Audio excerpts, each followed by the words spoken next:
Welcome back to the I Don't Know podcast, man. We're so thrilled. I am so glad, bro. We made it back again. It's been a little bit over a month or about 3 weeks, 4 weeks, but hey, we made it back, man. So I'm so excited, bro. There's so much going on right now. Not bad things, good things, you know. So I'm so excited right now. So yeah, if this is your first time coming here, this is the I Don't Know podcast. I'm Caleb Quizera. I am your host. We've released about 4 episodes already, and we've had great stuff going on. So if this is your first time, I appreciate you for coming down. Hit the subscribe button, like, share, and feel free to check out the last episodes too. So yeah, the person who's stopping by today is a friend that I actually met recently, but um, she's been like a um, how can I say this? Like a helper in my purpose journey. You know what I'm saying? And it's a rare thing to find these days because everybody thinks they're the main character in every story. Let me just break this to you. Let me break the news to you. You are not the main character in every story. Some of the stories you're gonna be the main character, but some of the stories you're just gonna be the the the, the actor who we never gonna get to know their name. They're just in the background. They're just in the movies, all those people who are walking by the streets, those are not random people. Those are actors. They're paid to be there, but we're not gonna know where they're from. We're not gonna know where they are. But them being there, it makes a difference. Like, because if you take each one of them out of that position that they're in, that scene, that movie is not gonna be as good as it is because something will be missing. So yeah, man. Even before we start, I appreciate you so much for just having a servant's heart to just step into people's lives and share uh, their burdens, their purpose, carry out their calling. So I Yeah. appreciate you for that. So the person that's stopping by today for the conversation is none other than I'm gonna let her introduce herself. Welcome today. What's going on, y'all? What's Yeah. going? First of all, that introduction, I was like hesitant. I'm like, let me take out my notes because you was preaching. Because it's so true. Like everybody does want to be a main character, but everybody can't. You So can't. to say, Just can't. But Yeah. the background actors are important. So Yeah. I appreciate So that. welcome to the pod, MC. Thank Tell you. us about Yes. yourself. What is MC? Her name is MC, by the way. But yeah, what does MC stand for? Yes. Yeah. So thank you for having me. Of course. Yes. My So pleasure. MC, it's funny because I kind of have like I wouldn't even say double personality, but MC is mostly, it stands for Mariah Corinne. So Okay. that's my name. First of all, Mariah while we're Corinne. still there, Yeah. when she told me her name, I heard Mariah Carey. I was like, "Are you Nick Cannon's baby mother?" That's funny. Yeah. I get that a lot. So I get that a Mariah lot. Karen. Yeah. So yep. So it's like if you think of like Corinne, but my Okay. mom, she got creative during my birth, and she was like, "We're gonna spell it Cauryn." Come on, mom. Shout out to mom. Shout out to mom for sure. But yeah, so Mariah Corinne, and on the basketball court, I use MC. So Okay. like that's kind of like a little swag name, like I used to do Okay. music and Oh, back in the really? day. Yeah. So I didn't know that. yeah, that's a Oh, that's let's a little go. that's a little secret of mine. Wow. But they used to call me the Kid MC. So that's where MC comes from. So what position did you play on the court? On the court, Yeah. on basketball. So I played mostly power forward and center, just Okay. because I was like always the tallest one. I always did try to step into a little point guard position, but it wasn't for me for sure. And So. you was good too. People like you was a right? You Yeah, was a professional basketball player, yeah, and yeah. It's wow. definitely been a journey for So sure. how did you get into that? Let's talk to us. Like, how was your childhood? How did you get into basketball? Was that always your first like game? Did you play any other sports? How did you get into basketball? Yeah, so I think naturally, I mean, I was always kind of like the athletic kid growing up. Like I did from cheerleading, volleyball, basketball. I never really liked soccer because it was too much running. Basketball is kind of just enough, Yeah, but just enough. yeah. So I've always been really the athletic type. Yeah. I have an older brother who his name's Ben, and he was like the he's 11 years older than me, so Mm, he was the one who kind of paved the way for I athletics. feel you. He played football and basketball, and I think I remember vividly like this moment in time where I was 5 years old and we had a house where I live in Florida, and he brought home a basketball hoop, and he's like, all right, Mm, like you're about to learn, like you're about to carry this yeah. thing. And even actually before that, it's funny, my grandmother was like the matriarchy of the family who really was like the hooper, Really? like back in the day when like Wow. basketball was like buckets, like no net type stuff. Mm. So yeah, so it's always been in the family. And then after my brother just put me on to basketball, it was like that was my love. And throughout school, elementary school, I always played basketball, always did volleyball. But then it came to the point, when you kind of get older, like we're like, okay, Gotta your choose. coaches are like, you either playing one or you playing the Yeah. other. Yeah. So yeah, I chose basketball, and here we are today. Man. Not retired, but on a On pause the right now. pause. Let's Yeah, go. yeah. Wow, man. First of all, I was never good at sports. I No, wish I was, bro. Like, I feel like you got a little track in you, I, maybe. no, I'm just skinny.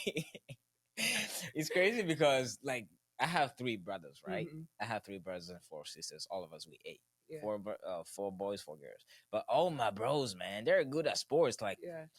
the first big brother, he played basketball, he played soccer, he played volleyball, like he played all of it. And Wow. then the second one, he played soccer, and he was really good. He was fast. And oh, actually, the first one he did track too. Okay.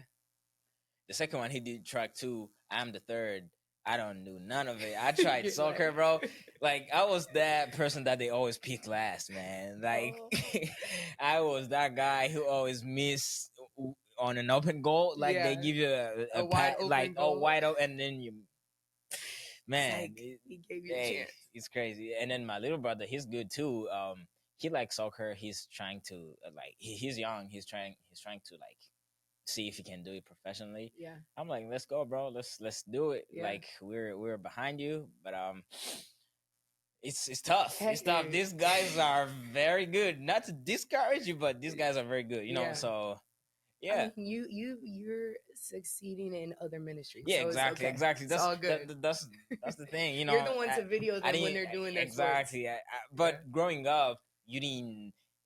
Like sports was the thing. Like right. that's the thing that's available on in every community. Like Every day. you're not gonna Yeah, like a camera is not gonna be there on a random like Thursday 2 p.m, that's but true. a soccer ball is gonna be there. Facts. So if you're good at that, you're gonna have some identity. But if you're not, you'll be like, dang man, That part. ah you know That part. Identity piece for yeah, sure. yeah. Yeah, So wow, man. yeah. So how where you from? Like how where did you grow up and where was you born? Talk to Hmm. us about your background, your family, and stuff Yeah, like that. for sure. So I come out of South Florida, West Palm Beach, Florida to be exact. Mm. Is If that you where the don't know, tornado is?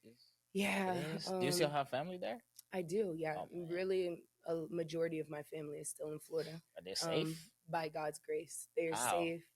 did they evacuate or No, not we. we pray? Let me tell Right? you one thing. Let me preface this. Florida people And I know this sounds bad, and I know we got to operate out of wisdom. Uh-oh. But literally, we don't take hurricanes or Really? storms serious. I guess you guys are used to it. We're used to I it. I guess. mean, it's like hurricane like on a Tuesday, and it's like, man, hey, you it's just see another it passing by. hurricane. You're like, dang. You're like, let me just back up and then let it go, and Exactly. then just keep going by my day. No, really, like even when I was younger, we used to I had a couple friends, like we used to live on the same block, and we would legit throw block parties during hurricane. Like we take Wow. our little boogie boards and See. like go out in the street. And it's funny, like back then, like it was chill, but I definitely this storm that hit, it was a little bit detrimental to the community. Man, So I heard it was gonna be worse yeah. than Katrina. Yeah, That's but crazy. I mean, honestly, by like prayer and intercession, like especially what we're doing here in Tulsa and with the church and my home church back at home, like we've been really standing in the gap and like just hearing from my family and friends, like it it changes trajectory. Like it didn't even, yes, there were some people who got hit by those tornadoes, but other than that, like we're still standing. So yeah, my family's doing good, but yeah, just So Florida. Florida, 20 minutes north of Miami. So for people who don't 20 know where minutes? Palm Beach is. Okay, Yeah. so Yeah. that's Well, not when far. I'm driving. Yeah, when I'm That's driving. not far though. True. True. How often was you in Miami? Like, Yeah. Miami was like my second home, oh, okay. to be real. Because Yeah. that's not that far. Yeah. So did you grow up in was it like the hood side of town, or So how's the neighborhood? How's the life yeah. there? Paint me the I'll picture. paint you the picture. Yeah. So like me growing up, my family, my mom, my parents split when I was younger, so it was really I was living with my mom more so. Okay. But with where we were living, it was a good side of town. Like we had, a nice house, and we were blessed by God's grace to like Okay. be in more of a Yeah. predominant area. But I mean, my personality, like I'm gonna be real. I grew up with the gangsters. I Right. grew up with the hood dudes. Just cause like I was always the type to like desire to bring my light into like the murkiness and the muck of like really? areas. So like my crew, when I go home, like you got some dope dealers, you got some all types of things, people with backgrounds and stuff. But it's like God loves them, so like Yeah. I love them too. So was that like your like your motive, like wanting to be around them? Was Mhm. you trying to bring the light, or it was just being trying to be around cool guys? Cool people. Yeah. Honestly, like I'm gonna be really humble, open, and transparent. Come on. Like Hot. hot. Yeah. I like okay, so I went to a Christian school up until I want to say like 6th grade. And my mom was very kind of like strict on like, okay, you're gonna be in a private school, da da da, Mm. get your academics. And then when it got to like 7th grade, like I went to my first public school, my first middle school, and I connected with a couple of people who were kind of like not really walking that Christian walk. Yeah. And I mean, I think it's just it was never like my motive, like, oh, Yeah. this savior Okay. complex. Let me go into, this group of people and like save the day. But it's just like my personality, Just trying to like have a good time. just trying to have a good time. And sometimes they influence me, and sometimes I influence them. Oh, you.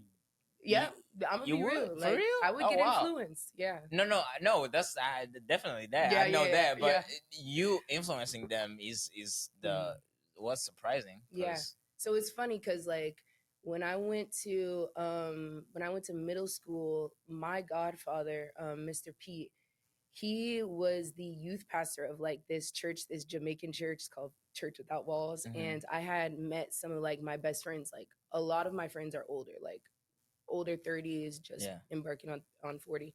And so they invited me to this youth group that was at his house.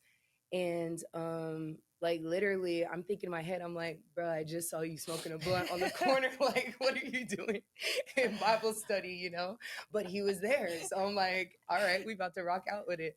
So like just even being in that kind of group, like seeing different like facets of people and being able to kind of like just hear their stories and hear like what they're going through. Like it's not that they're just some like a group of Mm, rebellious people. Like they just, you know, are fight, trying to yeah. live life, you know?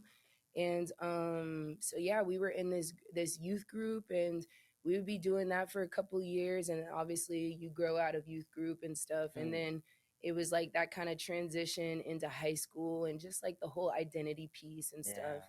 yeah. But yeah, like a lot of my friends are kind of like the liberals, but throughout, and even testimonies that I've received, like just living my life how I live my life and then how God has called me to live, they'd be like, "Yo, MC, like I really appreciate you." And this is not to brag on me at all. This is No, you good. all God's work, but they'd be like, "You really like changed my perspective on this," or like, "You really like helped me with my anxiety on this thing." Wow. So it's just like being a vessel to be used, and if that comes with like sliding down the highway at 95 miles per hour, bumping Right. Webby Boosie, I'm like, all right, bet we here, it's whatever.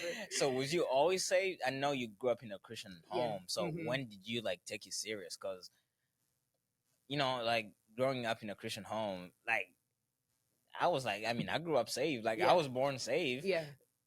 Um, it's crazy because if you ask me right now, like Hmm. when did you receive Christ, Yeah. I can't tell you, but all I know is it was a journey of progression. Like Yeah. I used to feel bad that I didn't have like a crazy testimony, like Right. God knocked me off, like The horse, and then yeah, my eyes man, and then open. the light, like Yeah. thunder did this. I used to feel bad when it came to sharing my testimony because I didn't feel like it was dope. Hmm. But I mean, it is what it is, and Yeah. I love it that way. That's how God chose it. Yeah. I don't have like when I received Christ. I have moments. That I can look back and see like a shift happened here, Hmm. like something changed here, something broke Right. here, something was born. But I don't really know when I received Christ. Yeah.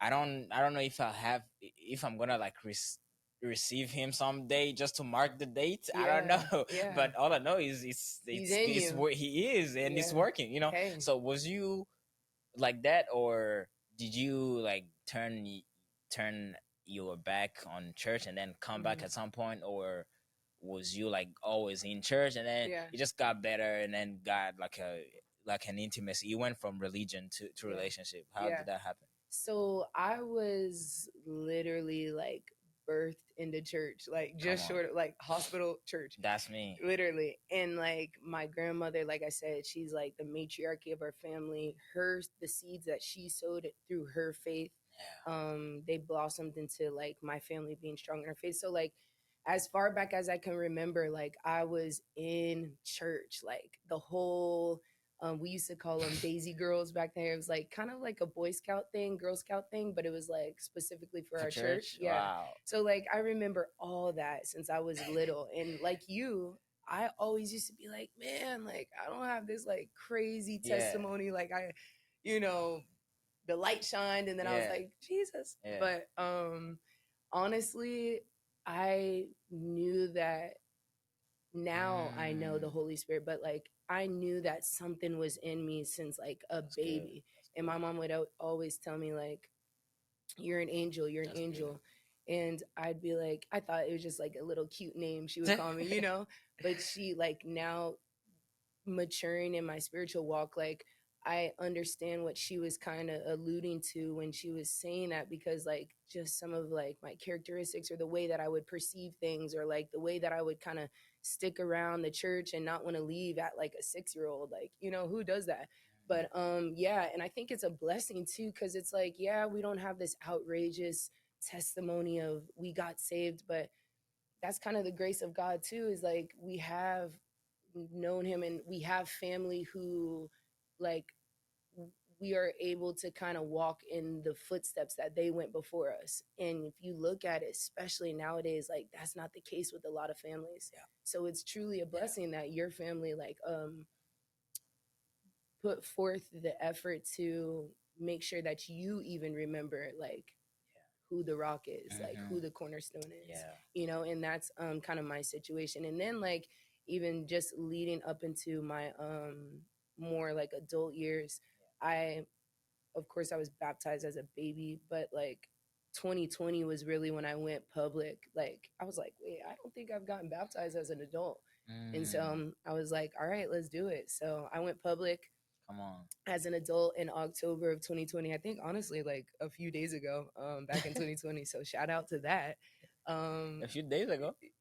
20 in October. I think it was like October Oh, 5th. like Yeah, okay, yeah, like in 4 year. 2020. Yeah, Okay, okay, yeah, like four a four years year ago. anniversary. Yeah, Mm-hmm. yeah, For yeah, your anniversary. yeah. So yeah, that was kind of my journey, and um, I think Wow. the Lord has just like, I love how you said like intimate moments. Yeah, Like you knew He was in you. You may not have been able to verbally like identify or even, yeah, testify to what is going on, but I think that's the goodness of Him, is like He knew us even before we were born, and so like He's in us, but it just takes that unraveling yeah, and that pursuit after Him yeah. to discover. Also, man, salute to your mom and any Christian parent who like instilled the faith in us, Facts. cause like you know, I at some point I wasn't like you know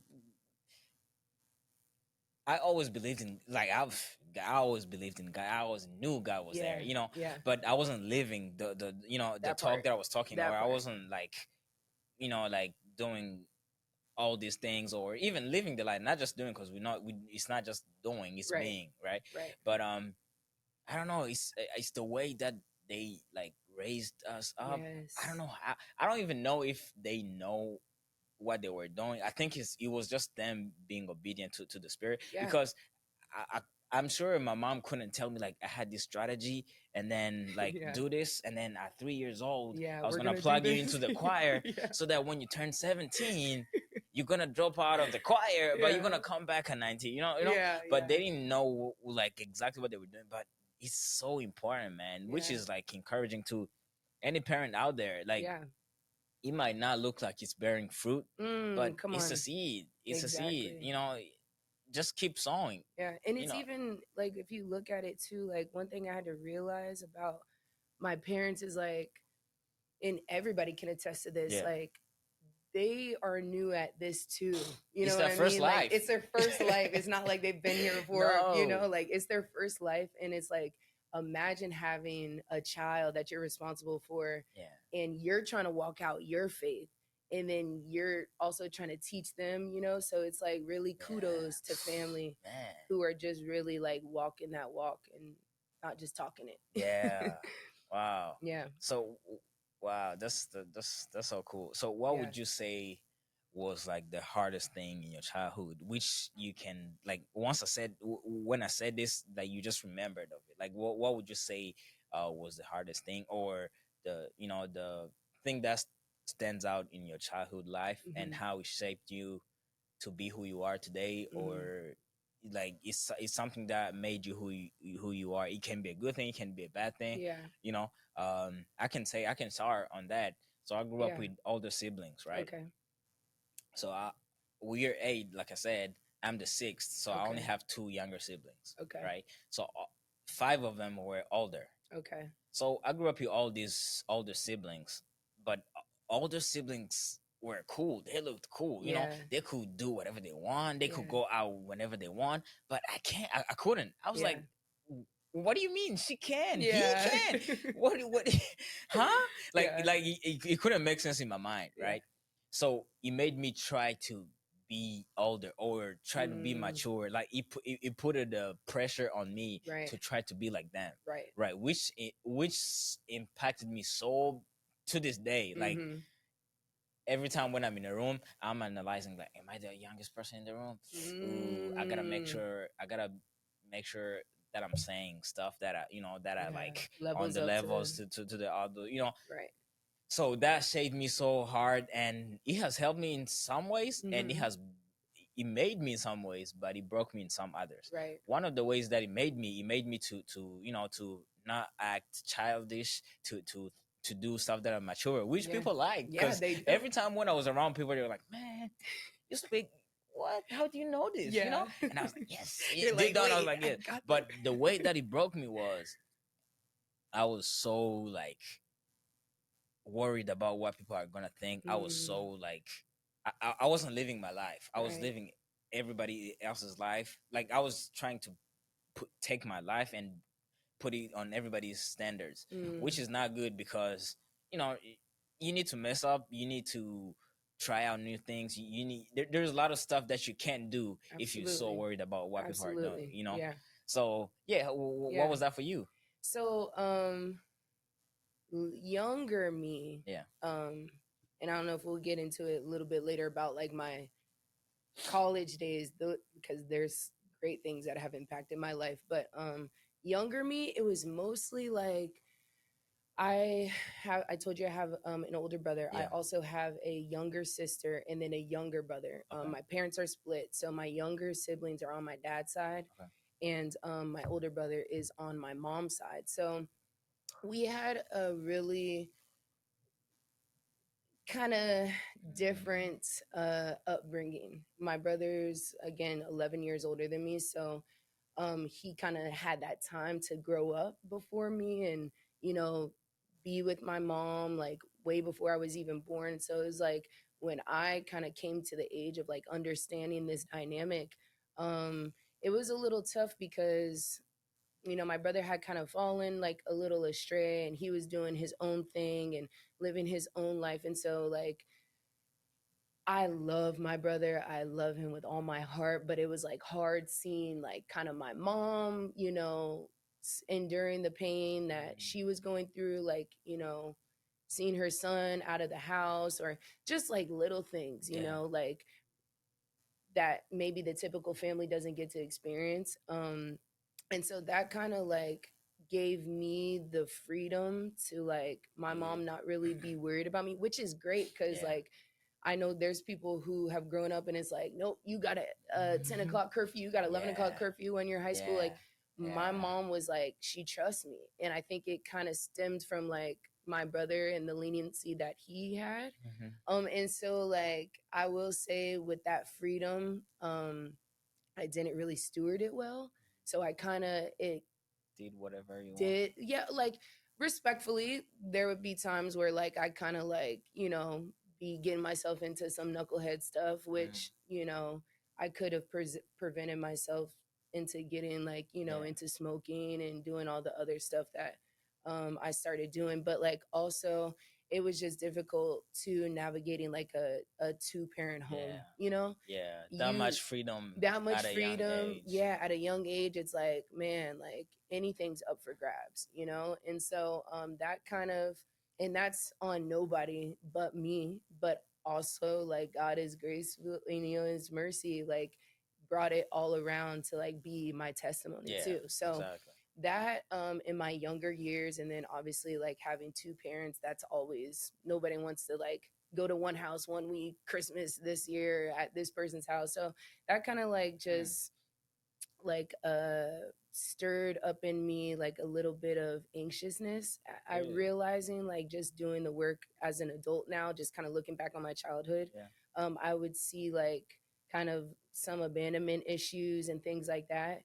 But yeah, like outside of that, really just I guess wishing that I had like that family structure, like how you said you have a lot of brothers and you all were together, and even with that, you said that you kind of struggle with some Mm. things, Yeah. but yeah, that in my younger life, Yeah. yeah, Wow. yeah. But I mean, it's just a testimony to really, again, going back to that piece where God's with you. Like Yeah. there would be times where my whole family is retired from the sheriff's office, so they were always busy. Like my mom she started a lot of programs for the sheriff's office down there in West Palm, and my dad, he was a corporal, and all these things. So it was kind of like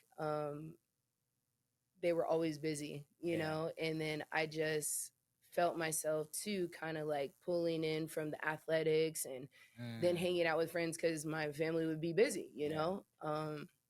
so yeah, those types of Man. things.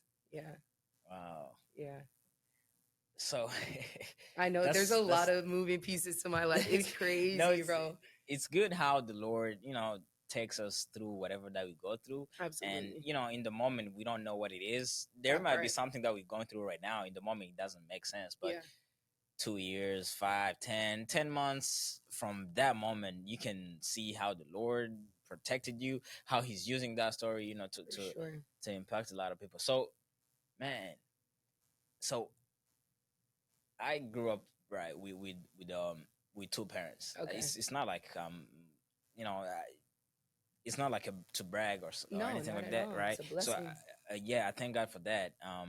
So I didn't know that people can grow up without having like two parents in the house. Yeah. That's all I knew, Yeah. Yeah. because I knew that I had a dad and I Yeah. knew that I had a mom. Right. But now that when I think about it, like if I take one of them in that, I'm like, Mm-hmm. whoa, It shifts the whole it dynamic. shifts the whole Whole dynamic, dynamic. which means that the one that remains in the picture to make the family thing happen work, they do a lot, Overtime. Overtime. man. And it's Salute to them, bro. yeah, for real, for real, for real. And it's like no shade to the other party who's not like No, the both main, yeah, parties, both like, parties are doing, like, and it's like crazy because like my mom, like my dad was always supportive at my games and stuff, but my mom was like yeah, ride or die, like she was in the stands like let's go MC. wow, Everybody knew her, like she was man, like the team mom, everything. Her and my grandmother like always present, and it's just too kind of like it's a blessing to look at like how God kept her too in that time. Like here I am a child like experiencing my perspective of this mm, situation, but also too her being a child, a daughter of God too. Like yeah, how is she seeing that? Like man, I've seen the oof, prayers where she's been on her face like Lord, like just give me the strength, you know what I mean? So it does shift the whole dynamic of your family, yeah, and it's like really you can't take it for granted. Even if you do have a two-parent household or one-parent household, like God makes no mistakes. he don't, yeah, Yeah, and even it's crazy because like my mom and dad, when I was younger, they used to butt heads like crazy. But then now, as I've gotten older, it's like they're best friends. Like wow, my dad will call my mom and be like, "Hey, like I'm buying a new house. Can you give me information or wisdom on how to do this?" wow, Or, like just little things. So mm, it's like I start to see like you said, the full circle yeah, picture of like what God is doing. it's It's that's crazy. crazy. So I was listening to this podcast by Kevin Hart Yeah, and Jay Shetty. He was talking about how Kevin Hart, and his ex wife, they like after they divorced, yeah. they couldn't find like a balance of Mhm. parenting, Mhm. being separated. Yeah. But when they shifted their perspective from them and put their perspective on Kid the first. kids, Right. like something greater than you, something Yeah. higher than you, Yeah. like you automatically find how you're gonna, like Exactly. once you know. So yeah, man, th- Definitely. it's crazy for real. Shout out to mom, shout out Yeah. to Shout dad, out to shout out to all the shout out to parents, Teresa. shout, shout out to Shout out to John too. shout out to any parent out there, Yeah. man. Wow. So you go in high school, Okay. Yeah. you play ball, For sure. and are you playing like on a higher, like a professional, like high Hmm. school level, or Varsity. Yeah. yeah, Hmm. varsity? Okay. Yeah. So I went to Palm Beach Central High School. Shout out Coach Gaffney. Um, and I get there, and it's funny because like even the whole like it's just crazy when you look at how God does things. Because like I told you before, like I went to a Christian school, Yeah. and if I hadn't if I hadn't left the Christian school and went to the public middle school, I would have never been seen by my coach, who was my high Mm, school coach, who helps you. ultimately like changed into like my second dad, really. Wow. So it's just funny Wow. how like ends tie together. But yeah, I go to high school and I'm playing there. I play on varsity On all the 4 Christian years. school, or Nope, this is a okay, public school. okay. Yeah, and I'm playing and I'm just doing what I got to do, making sure I'm walking the straight and narrow, Mm, and had a fun time doing it. And then I got introduced to my trainer, my personal trainer, okay. Steve Cornett. He was a influential piece in my life, like for real. He was so influential, just really who you see today, like when it comes to discipline, when it comes to like being on top of my stuff, like being able to still wake up at 4 a.m., 5 a.m. Wow. for workouts. Like, he instilled that in me. And so I got introduced to him, and he was just working with me. And now in retrospect, like, he was really pouring into me the things that I needed to be the MC that I am, like, in this avenue, in ministry, in Yeah. just being a person of integrity. You know what I mean? Mm. So yeah, we had a good time, him training me up. We went to States my senior year. Oh yeah. Yeah, we did a couple milestone things at Central. Yeah, we broke records there while I was there. And we went to States, lost by 1 point, which eats me up still to this day. But it was a good time. And yeah, now looking back, I just got inducted into the Hall of Fame there Mm. last Let's year. go. So that's pretty dope. And just to see like the young ladies coming behind me and just like coming with the same type of grit and like tenacity that we had is like, it's so amazing to see, Yeah. like knowing that we kind of like opened a door for these young ladies to pursue what they want to pursue. Yeah. Wow. Yeah.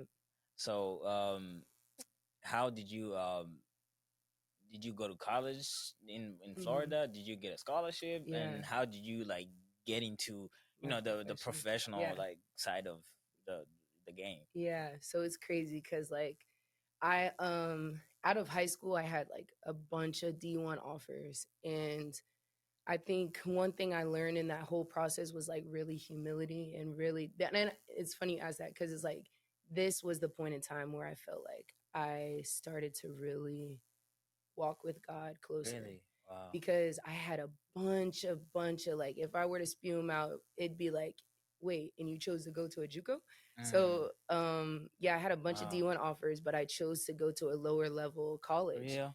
And in the moment, I'm like, Lord, I don't know why I'm choosing to do this, but like, I'm gonna trust you because I'm like feeling it. Like I have a nudge to do Wow. this. So I went to a 2-year school in Florida at St. Pete. Wow.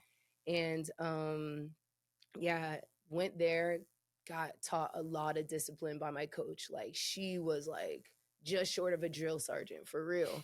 And I'm like, Lord, like, did I make the wrong decision? But I went there and learned a lot of stuff. First year I touched down on campus, and I'm like, all right, like, let's go. I'm about to hoop. I'm about to drop buckets for Hmm. real. And I don't know why I chose to do this, but What? me, two other of my teammates, and then two men, two guys off the men's team, Yeah. were like, let's just go into the gym. Like, it was like probably midnight. Let's go into the gym and like, let's Uh just oh. play 3-on-3. Yeah. We're like, bro, why are we doing this? But we remembered our coach was like, you gotta be gym rats. You gotta be gym rats. And for What's that? gym rats is like someone who like stays in the gym, like Okay. who wants to Okay. get better. So she's like, we're like, we gotta be gym rats. We gotta be gym rats. So we're like, all right, bet we're gonna go in here and we're gonna play 3-on-3 full court. Mm. Why did we choose to do Mm. that? I don't know. First down and back, we're hooping, and then I had like pulled off for a fast break. So like my teammate was about to launch me the ball. She passes me the ball. I'm right under the hoop. I Ooh. catch the ball and boom, boom, tore my ACL. It was crazy. So like at the moment I didn't know, but I knew. And we were all freaked out, bro. We're like, oh, like the season hadn't even Oh started my yet. god. We're like, first game is in a week. I can't even stand up. I'm throwing up everywhere. Like, cause when you do this type of thing, it's like a shock on your body. Tear my ACL. And I'm like, okay, let me try to stand up. Like, I can do this. Couldn't stand up. So then my friends are like, we gotta call coach. We called coach, bro. It went crazy. She was so mad. Like, she was so mad because I was really like that piece that she was building the Yeah. team's offense around. And yeah, that was like the moment where I was like, oh, like, this is real. Like, basketball just got taken from me? And so fast forward, I rehab, I'm doing all the things to get back right. Boom, boom, boom. I get back for the next year. And I start like preparing myself to like get back on the court and Oh, so you didn't play for the whole year? out whole year. Yep, freshman year out the whole year. What did you do all through the year? Really like sob like I was at my house like, why me, Lord, why me? You were still praying though, right? I was praying, yeah, I was praying, but just like in a different way. I was more like talking at God than like, Lord, like show me. I was like, Lord, why did this happen? So then like literally get the next year, which is my sophomore year, I'm like, okay, like we're good, like let's get rolling. I played because it takes normally like 6 to 8 months to heal. So like I was good over the summer, and I get back the next year and I'm doing good, I'm killing it, not as like on fire as I was like coming in, but like I'm still doing good and whatnot. And maybe like a month out from our last game, we're playing and we're in a game, and I go for literally like a layup, and boom, I tore my meniscus on the other knee. So I'm like, bro, I'm about to give up, bro. I'm like, what is happening? Like, Lord, I know you created me to do some type of sports. Like, I'm good at hooping, but like my knees. And so, yeah, I tear my meniscus. So then now I'm out for another couple of months. So real in reality, like my whole JUCO year, there's a thing called red shirt Okay. when you're in college where you get an extra year because you've been hurt. And so I was able to have that. So I finished my schooling up, um, maneuvering through some other knucklehead moments. I finished my What are because the I mean, knuckleheads moments? yeah, We want to hear about those. yeah, like literally, Like you I gave up got kicked out. basketball? Or, oh, Yeah, I got kicked out of school like in the last semester. MC, what are you doing?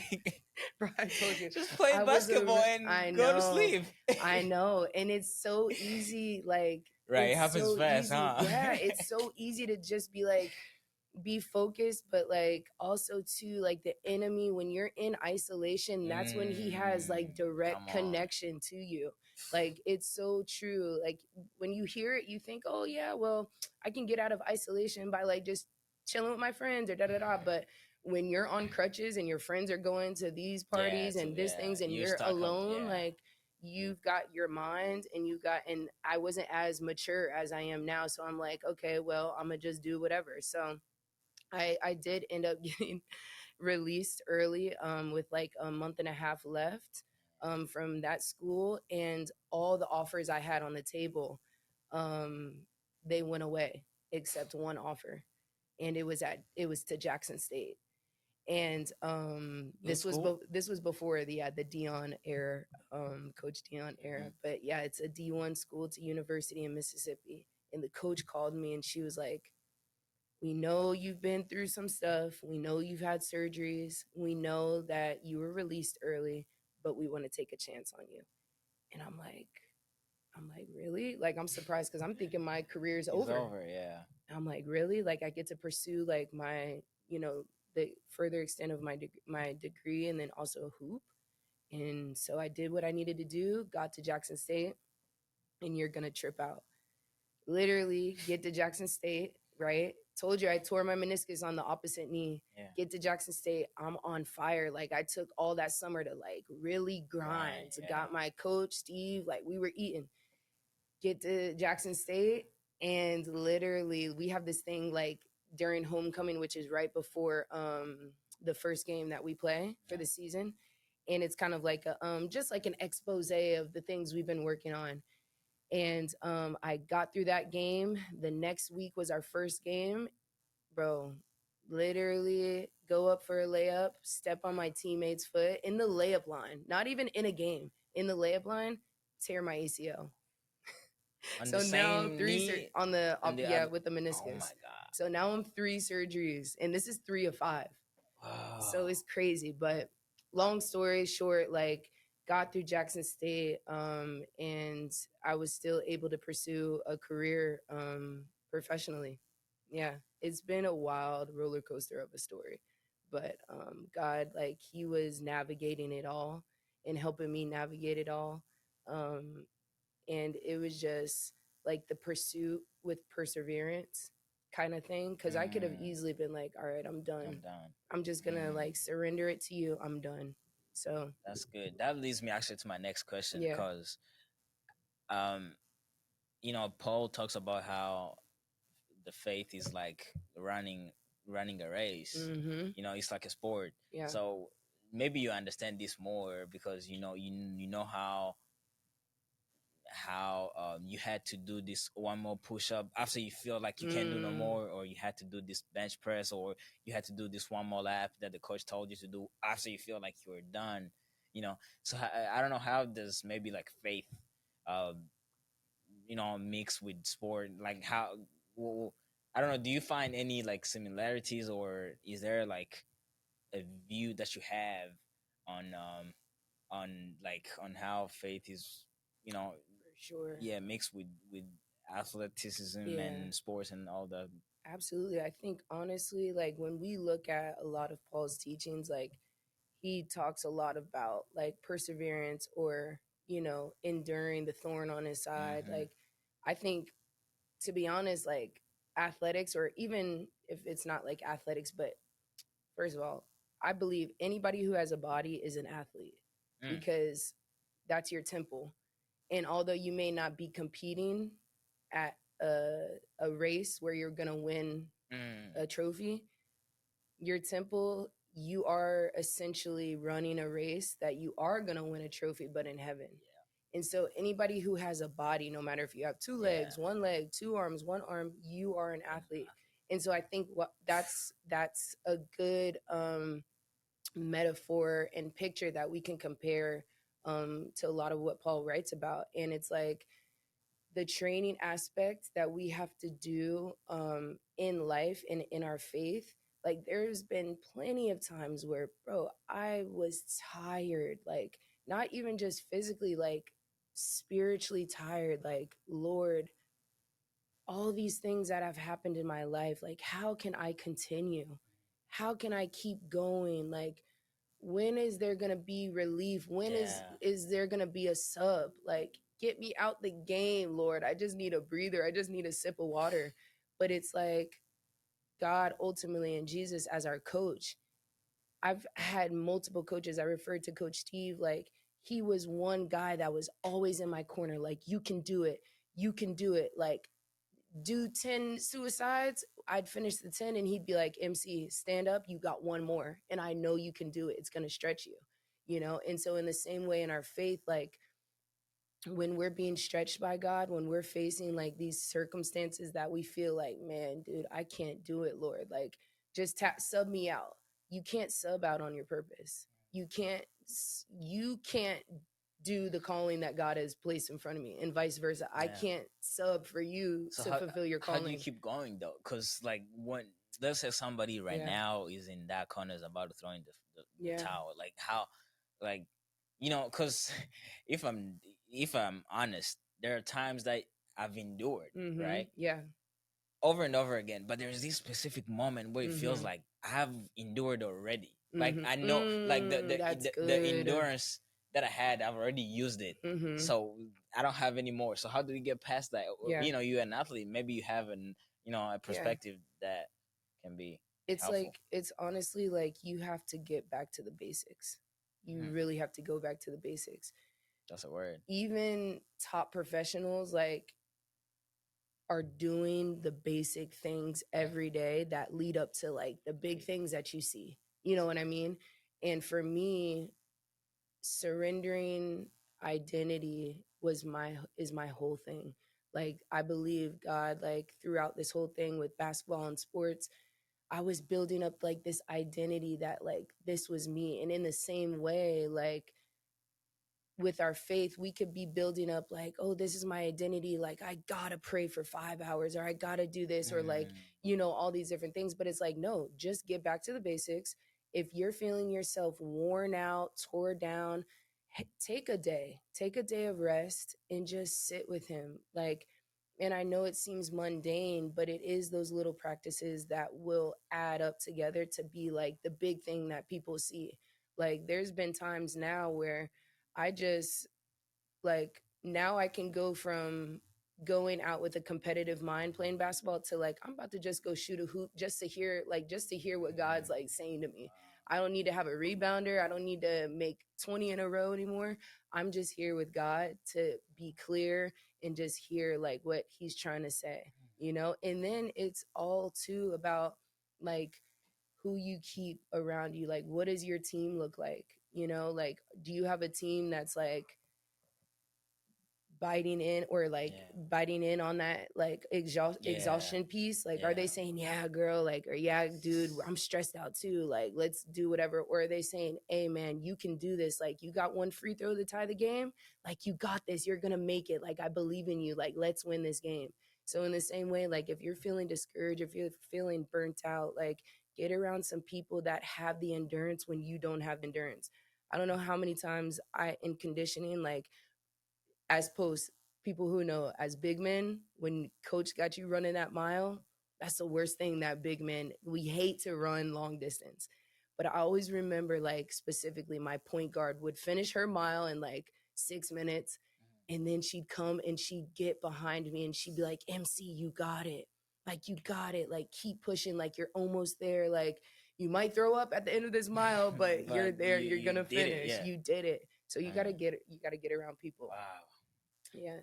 Oh yeah, Grant has something. What's up? What's up? So Dude. I love hearing your story. It's so awesome. And Appreciate you. hearing the Great. injury things, like as an athlete myself too, Yeah. like I totally relate to that. Not as much, honestly. But I do have a question. Yeah, for sure. Looking back at the injuries, what did God reveal to you then and after? So looking back at the injuries, like there was multiple times where I was like, God, why are you doing this? Like, why do you have me like in this stagnant moment? And I think that in that time, he was trying to draw my focus to him. I didn't really get to like go deep into it, but during those times, like, you know, when you get injured, you get the surgery and stuff, and they prescribe you medicine, they prescribe you like heavy stuff. And there was a point in time where I got like really addicted to taking that prescribed medicine. And that was my way of like coping with like the pain, Yeah. one, and then two, like the inability to do what I feel like I've been created to do, or like, you know, have the fun and stuff. And so every time like I'd find myself like drawing away like from who I knew I should have anchored in into anchoring into all these substances and things of the world.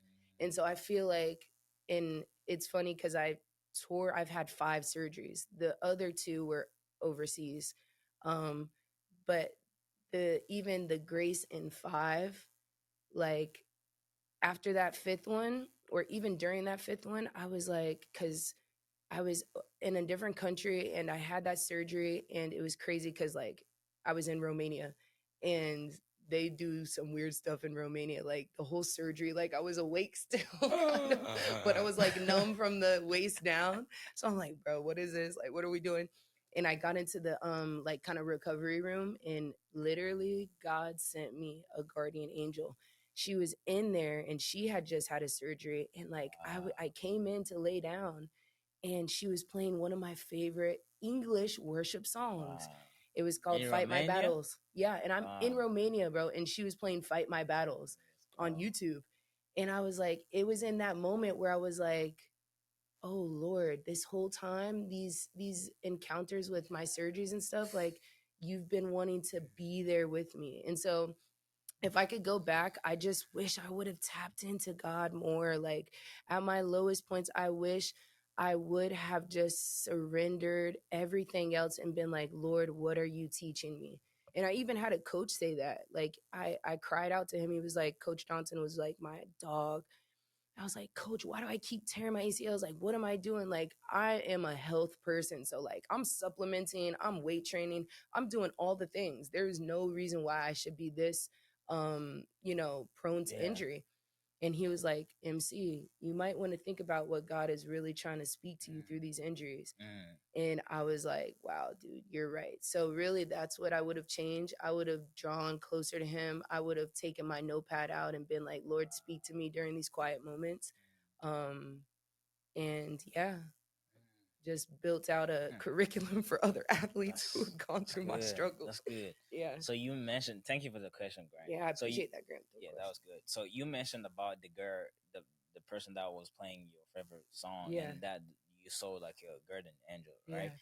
But could it be that in all those surgeries that you got, in all these injuries that you got, maybe somebody was there, you just didn't look? That's so true.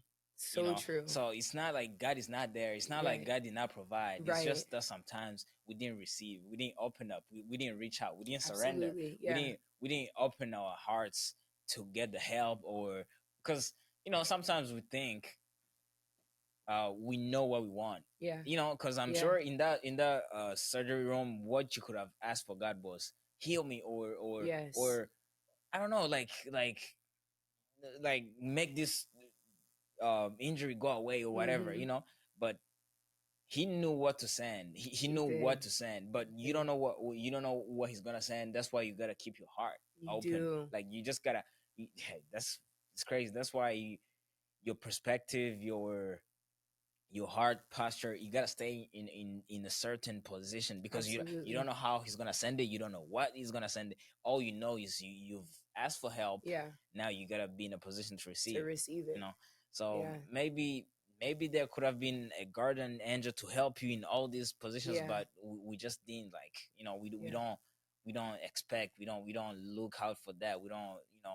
hmm Yeah. And it's funny because too, that's so true. God very well could have had Yeah. someone in those moments each time. But the beauty of it is like the moment that the veil did come from over my eyes, it was like such in the like key moment, because after Romania, it was 2020 and it was quiet for basketball. Like no contracts, nothing. I'm at home like, all right, well, I guess I'm working a 9 to 5. Like In Romania? so Okay. Romania, like once I had that surgery, literally COVID hit Romania or Europe first.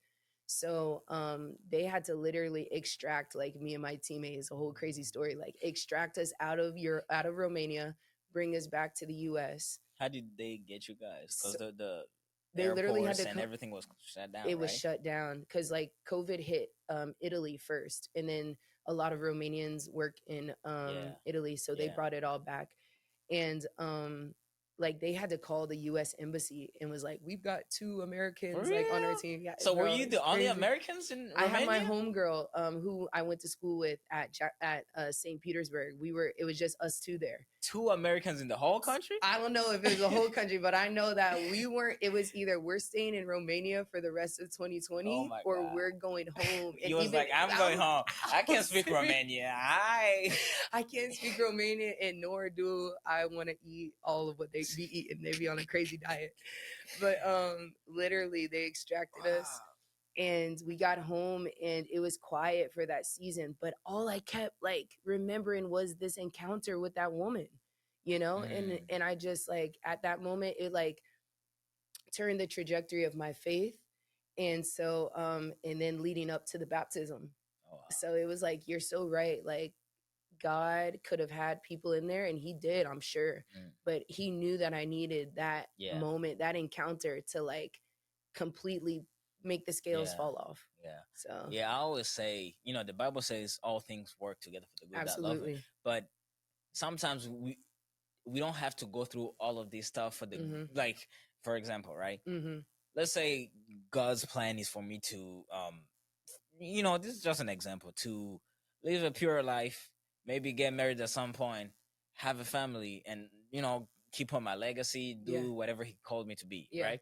But there's also an option to go out here, get crazy, start making babies. Facts. And then on different not be fruitful and multiply. Come on, Caleb. and on different people, different partners, and then he's gonna have, because he's good, He's he's good. gonna work all this for the good of me, right? Absolutely. But if I can just obey, you don't have to go through all Bruh, this. it could You have been know, 11 days. It yeah, turned into 40 years for the talk about it. Israelites, bro. So he, one thing that we know is he's always gonna make you work for Always. good, but he doesn't have to take all That these long. corners and turns if we can just obey. You know what I'm saying? Exactly. So one thing that I want to talk about too is you talked about perseverance and to push through. Like Mhm. you was talking about, like your coach, your teammate will be in your corner telling you like you can do it. Yeah. One thing that I always struggle with is trying to ask God to bring me the next level or the Okay. next blessing, Yeah. but I haven't taken care of the now blessing, Talk about it. which, because I know you can attest to this, going to a next level in sports, Mhm. you're gonna find out that what you was doing, the training that you was Don't doing, work. he was baby thing. He was baby training. Now, if you go to that, like you gotta do, WNBA, you gotta eat. What? you know. Talk about So it. so let's say I'm asking God for to go in the NBA. I can't even Train like you train used to. in my JV. You know. Facts. So talk about for a second, like how, because Crazy. sometimes we ask for those blessings and we get frustrated when He don't send them. Like, Mm. my son, you're not ready. You're Like, not ready. It's so funny you say that. Like it's so on time with like even the season that I'm in right now because um we know that God, because he's a loving father, first and foremost, he's never going to release something to yeah, you that you are gonna be destroyed no, by He if would you're rather not keep ready. it, however He'd good it rather is. Yeah, keep it. I mean, it could be the whatever, the yeah. biggest thing you could think of. Hmm. He's not gonna release it until he knows you're ready. And the funny thing about these past 3 years, so after 2020, by God's grace at the end, which I had prayed for at the beginning when I first got my first contract professionally to Croatia. It was in 2018, and I was a little, I was happy, but I was like a Hmm. little kind of. Was that from college straight to? So I did a little semi-professional in Chicago, Okay. but Oh, yeah, what essentially league was from that? What league was it? G League or what? it was like, yeah, it was like a kind of like a G League. Okay. Exactly. Yeah. Just like under kind of like the WNBA. We used to train in Gotcha. some of the same facilities. Um but yeah, so at that when I got that contract, I really wanted to go to France cuz like France has some of the best basketball and Yeah. like who doesn't want to go to France? Right. So I'm like, man, I really want to go to France, like, but I'll go to Croatia too. You know, Right. it's the stepping stones. Yeah. And so after 2020, my agent hit me up and was like, "We got a contract for you, and you're gonna be surprised." And I was like, "Where Hmm. is it?" He's like, "We're going to France." I'm like, "No way!" I'm like, "Turn up," you know. I'm like super excited. And the leagues prior to me going to France were great leagues. Don't get me wrong. Like it was great competition, super competition. But in France, you gotta level up because Yeah. you're playing with women like from the Euro League. You're playing against women who play currently in the WNBA. So I was facing like some like tough competition. And so literally when I got that call, I'm like, all right, I'm going to Planet Fitness. I'm about to run. I'm about to push weights. I'm about to do whatever I got to do, you know? Yeah. And I did have to change my system of preparation. And so Mm. that leads me to France, being in France, where I will have spent 3 years playing.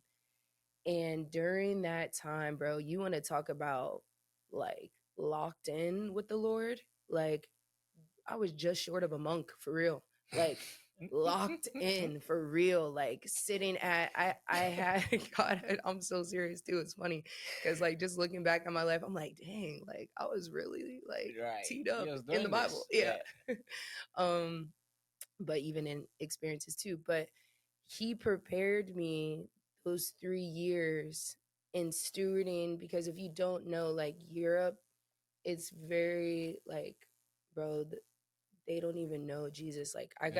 I got a hoodie on now, but I have a tattoo that's like half what I perceive Jesus to look like and half lion. And like I'd go around and people would be like, "Who's that on your arm? Is that an artist? Is that a rapper?" And I'd be like, no, that's Jesus in my perspective." And they'd be like, "Who's Jesus?" No way. And I'd be like, "Oh gosh." I'd be like, "But bet Jesus, let me tell you about my Lord and Savior," you know? So like Wow. in Europe, it's like predominantly Muslim religion. Wow. And so God was preparing me in those years to steward my teammates, my co-workers, people I encountered in the market, people I encountered in the bakery, people just I'd be traveling next to. And he was seeing if I was going to level up my preparation and literally get my weight up in the sense of like spirituality and like putting the things that I needed in my heart to be able to minister to people, to um just like be in my word, build a firmer relationship with him, build our communication piece. And now it will have been 3 years. And at the end of the season, which I just got back home in July to Florida from playing, that was the end of my season in July. And just like a month and a half before my championship game, that's when he told me to apply for the internship at TC. And I was like, "Nah, I'm not going to do it." Like, I told you the story, my testimony, like, I'm good. I've got family in ministry. I'm good just coming to the church. So did you know transformation as like before applying Oh for the yeah, internship? I was TC since like TC Nation? 2019. Oh, Yeah, yeah? so I was Let's TC. go. My home church and TC were like what was holding me while I was Come away. on, let's go. But literally he told me to like apply for the internship, and I was like, ministry? Like, I thought basketball was my ministry. Like, I'm good, I don't need to get into ministry. And now realizing the encounters that I have, like in church, at the gas station, here in Tulsa, like God was preparing me, but I had to take those 3 years to build myself up, in him, through him, to be able to be prepared for this new level of ministry. And I don't know what's to come after this, but I know that like the tools and the skill sets that he had given me in my quiet isolation time with him in France, yes, I got to enjoy playing basketball, but I also was with him. And so you talk about leveling up, like it really does take a mind shift, and it takes a rededication and a revitalization to your like workout plan to be able to hold what God wants to place in your hands. Wow. So, so how many countries have you lived in? The U.S., Croatia, France? Yeah. So U.S., Croatia, France, Czech Republic. Oh my God. Brussels and Germany. And you've lived in all France. those places? Yeah. For what's the average? Average like about a year. What? Yeah. So been there for about a year because the season runs like 9 months. So to say. So that means, was it with almost the same teams, or if you're in Croatia, that was a different team? Yeah. If you're in Czech, Yep. Oh wow. Yep. So it's all different teams. The only team that I stayed with for multiple years was in France. Okay. Yeah. What team is that? Let's It's- give them a so shout out. US Wittenheim.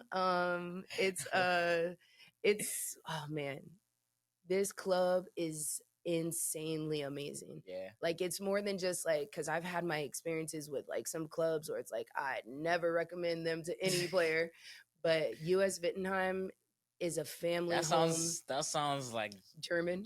Well, it's funny because my village that I was in, it was right on it used to be German territory before the war and all this other stuff. So it's like where I lived, it was Switzerland, France, Germany in the triangle. So give us some French. Yeah. Well, do you know some French?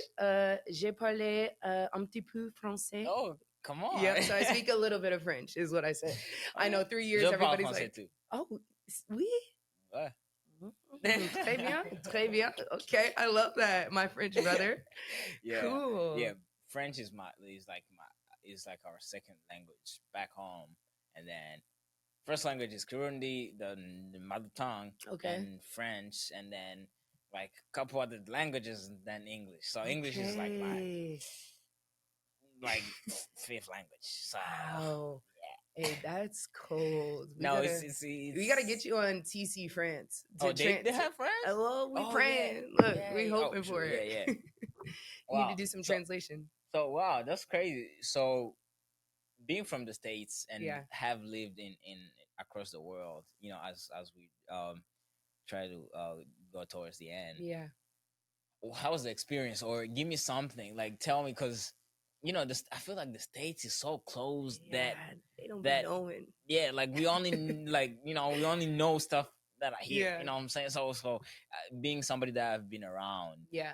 how was life, or what has being around taught you, or what changed, Yeah. what other mentalities did you have you been to Africa?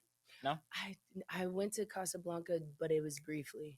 Okay. So I gotta go back. Okay, yeah, That's yeah, yeah. one thing I said I gotta go back. Yeah. So yeah, how has been around the world, like, Yeah. changed in your way of thinking? Because Hmm. the Western world sometimes thinks, I mean, you was in the West too, but Yeah. being around, not being in one place, Yeah. gives you another different perspective. So Yeah. how was that for you? It was definitely stretching. I'm pretty much like a person who, like, my friends know me, like I'll talk to anybody, like, so when I got over there, like you said, Western culture is very much like closed minded. This is how we do it. This is the only way it's done, and it's like it's Hmm. actually not, and we're probably doing it Bro, the worst listen, way. in the news they talk about the world is shut down, or the world, Yeah. and they're referring to America. Yeah. I'm like, It's no, like, the world is not shut down. not really. The world is not It's shut still down. activated. Are you talking Yeah. about America? But yeah, yeah, Yeah. So like going over to these different countries, it was obviously like a shocker. Like when I first got to Croatia, um, I can't. bro, it was crazy. Like one, the weather conditions, but two, like even the little things we take for Hmm. granted, like being able to throw your clothes in the dryer and sit there and put it on like Didn't he seven. have that in We Croatia? didn't have Croatia. Well, in my situation, we didn't have it. So we had to wash our clothes, wring them out, and then hang them What do out you the mean window. wash them? Like wash them like Not this? on the washboard. No, no, no. Like we had a washer, Okay. but we'd have to take them On out on and the then hang line. them on Yeah, the yeah. line, which I'm sure Western people do that too in some cases. But this was our daily activity. And so, Daily? Why did you wash your clothes well, every day? when you're a hooper, you're Oh yeah, wearing yeah, a lot of yeah, athletic yeah. Okay, clothes. okay. I was about to say, You're like, wait, what? You putting on every hecka day fits? you Yeah, like putting on the line, huh? yeah. So, and then like just also to being able to step outside of your preference, Yeah. like um in these countries, like what they listen to, how they eat, the different like things, like, you know just if it was up to me, I probably wouldn't do, but this is how they do it, you know You what I probably mean? eat a cheeseburger, but they're eating Yeah. Well, it's salad. funny because I was a vegetarian like 5 years before going overseas, Mhm. and then when I got to Croatia, like they eat Meat. every animal, and it's Wow. like they were like, "All right, well, this is your meal, like this is your free meal," and I'd be You're like, like, where's "I the was like, veggies where's this? at? Yeah, like." So I'd have to be like, "Okay, well, I'll eat the chicken, like I'll do it." Yeah. Like, and it's just having that respect for their culture. Like I really gained the Mm, understanding, like we have to be able to be because we're under one race, that's the human race. yeah. We have to respect other people's cultures. We have to, for us to kind of grow and congruent with one another and accomplish one goal, I have to be able to say like, hey, if you eat with your hands, then I'm gonna eat with my hands too, and not Right. think that it's nasty. Or like, Mm, if you do this, then hey, I'm gonna share in with you because I care about you as the person. I may do things different in my country, and when you come to Florida, then you'll do right. how I do too. Yeah. But a lot of that, and then a lot of just like expanding my mind. I always, my pastor used to say, a mind stretched never returns back to its same capacity. And so, or to its same size. And it's so true. Like having this experience overseas, my mind has been stretched in ways that it wouldn't have if I just stayed at home. And that's why I always encourage, like, even if you could just take a 7-day trip anywhere, Yeah. they have deals all the time. Like, go outside of your culture and learn Yeah, somebody see, yeah, else's man, because you never know. bro. I'm telling you, bro. You Like, feel me? I was not born in the States, right? I moved Okay. in the state in 2022. Wow.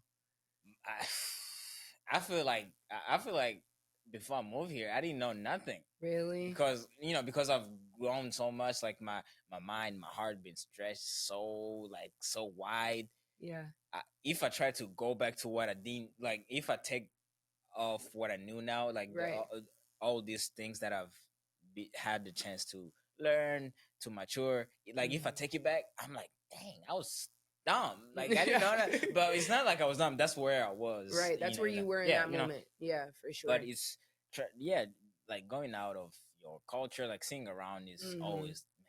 Like I've Yeah. learned so much, and I'm still learning. Mhm. I just don't want to move again because I've been moving up and down for I the last. feel I you. just You got to be rooted somewhere. yeah, That's how I feel too. but yeah, moving around, like going around is always like I want to go in Europe, Yeah. see how the life is. So tell me something that surprised you in France, because France can go wild. Okay. France is crazy. One thing I honor them about. Yeah. We here in America, we like it kills us to take a day of rest. You know, like Mm. we're such busybodies and we're such after the bag and Wow. doing this I'm not and like doing that. Bro, I in guess it's because I'm France, not from here. oh Like, well, yeah. yeah, And you know where your true peace comes from Yeah. too, like in your provision too. But in France, literally, okay, so I get there and I'm getting all set up and whatnot, and I'm like, all right, I need to go to the grocery store to put some food in my house. Yeah. And it was like 12 p.m. and They're closed. I'm like, why is there no cars on the highway? Why are the shut down?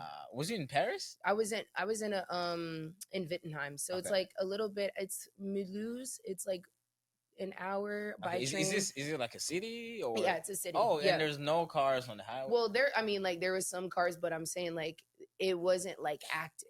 Yeah. You know, between the hours of like 12 and 2, Yeah. you won't find any business person in their shop. You won't find any meat worker, any bakery person, anybody at the shops because they take that time to spend with their family for lunch. Yeah. Like, and then after that, it's like the shops are closed at 7. So their thing is first family, second rest, third health, fourth business. No way. That's how they roll. Wow. And it's like, I'm like, I need to adapt that. So even when I came back, I was like still on their type of time. And I kind of was like, I was like, is this conviction? Like, why do I feel like I need to be doing stuff? But it's because of like the brainwashing of like what this system has cultivated us to believe that is necessary, you know? So that was one of my huge things is like, wow, they really honor their time and their family. Wow. So was you able to go like to church and stuff? Because I want to That's funny. hear Yeah. the perspective on that side because Yeah. it's different. Different. You know, So the first 2 years in France, I had found like a little church, but then because like again, like faith and Christianity isn't prevalent at all, really a lot out there. Yeah. I think like there was some like kind of political stuff going on with that church, so they kind of like dispersed. But it wasn't until my last season where my new neighbor that I had moved into this building, he was from Guadeloupe, and I loved him, like an older man. He was like 65 or something. And he was like, he could just, my mom always says, Holy Spirit knows Holy Spirit. So like he could just peep that I was like a woman of faith. That's true. And again, that bridge of like not knowing the language, he still reached out and was like, come to church. Like we'd hit the Google translation. Like he'd be like, do you want to come to church? And I'm like, yeah, like let's go. Like, of course. So I found a church there. And man, when I tell you this church was on fire for God, like on fire, like I didn't understand a lot in the sermons, but I could just feel the Holy Spirit in me just like jumping, like it was like on fire. And I would be looking at the notes, and you know, they in French they spell the different Matthew, John, like they spell it differently. But I knew where to go, you know. So I was like supplemented with that church, and then I went to my favorite bakery during Christmas. And the Lord will find you in a bakery. Literally, I walked in and they were playing Especially in France. in France, like out of all places, they were playing Maverick City on the Oh, wow. speakers.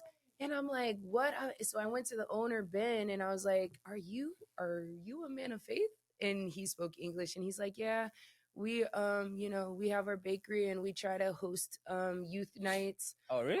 Oh, on wow. Wednesdays. So like they built up their kind of faith hub out of their bakery, and it was so dope. So TC and then my church at home, and then those two Damn. supplemented my Wow. my walk while I was there. Wow, It that's was good. crazy. I feel like at some point in my life, I'll challenge myself to go live in a different. Because so when I moved to the encourage it. States, I mean, because I spoke the language, Yeah, there were differences in the culture and all of that, but Yeah. I could connect with anybody because we could communicate. yeah, But I want to challenge myself, like go somewhere in Spain Where that you I can't. don't know, like Yeah. the language, or I mean, France, I can still survive because I speak French. True. Maybe like Croatia or Romania, and Dude, do and- it, and see what happens. do it. I So- know you got it in you. Yeah, I guess so. We are heading to the end, Yeah. but I'm gonna go into this section where we do like questions that you answer with one sentence. Okay. So Rapid fire. and you don't Need a little you don't water think about first. it, and you don't think about it for Okay. long. All right. All right. Yeah. You first sip on that word, and then we'll In go. the endurance. Oh, also, you play like box or kickbox or something like that. Oh, I yeah. saw it on your IG. Yeah, so my spiritual mother and father own a boxing club, Palm Beach Wow. Boxing, home of a bunch of different people, but I saw you with Mike Tyson too. yeah. Hey, what? He's a cool guy. Yeah, that's where he trains at. And For real? yeah, he trains there. He spars there and like coaches there and stuff, and he has all of his like his bags and his things up on the walls. So yeah, Palm Beach Boxing in West Palm Beach, Florida. If you are ever down there. And honestly, that my spiritual parents were just up here coming to visit the church just like a few weeks ago during my birthday. Yeah. And I don't know, we might got a little something brewing for Tulsa boxing. Let's So go. we'll see. We'll drop that later. You know Mike Tyson is about to fight with Jake Paul, right? I don't know if you saw Yes. that. Yeah. How do you That's think this is crazy. gonna go? I'm a little biased, but I'm like, dude, Right. Mike Tyson, like, come He's on. Mike Tyson. He's Mike Tyson. Doesn't matter how old he is. but like, he's older. but- yeah. So okay. So Okay. all right, let's get it. all right.